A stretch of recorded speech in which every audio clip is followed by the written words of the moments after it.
Now that you have created your first API version, you may be wondering how I can use some of the most popular third-party services such as Slack to monitor this API version.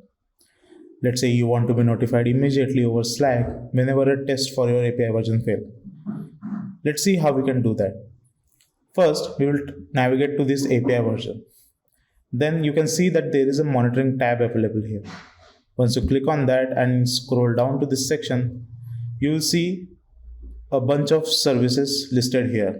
So these are all of the services that Postman currently supports, which lets the user monitor their APIs by sending notifications to the services such as Slack, by creating incidents or alerts on services such as Observability or status page.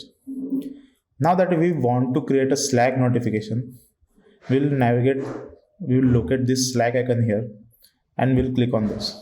So once we click on this, Postman will open an authentication window for you. Once you click on continue, you will be taken to your Slack permissions page. In here, you want to select a channel where you want your notifications to be sent whenever your test for the monitor fails. So let's select the channel here and click on allow. Once the authorization is complete, you can navigate back to Postman and see that there is a form open. So this is the integration configuration form, and once you fill this form, the integration will be ready to set up. So let's fill this form right here.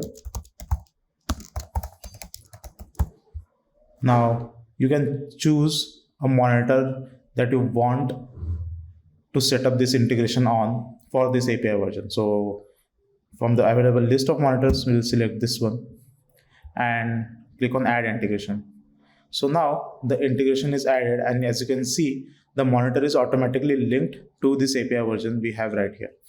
And in this connected with section, you can now see that we have successfully configured a Slack notification, and the notifications will be directly sent to this channel.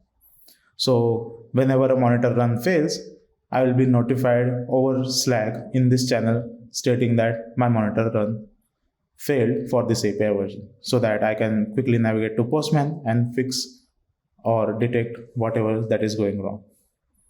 Thank you. That's it from this channel.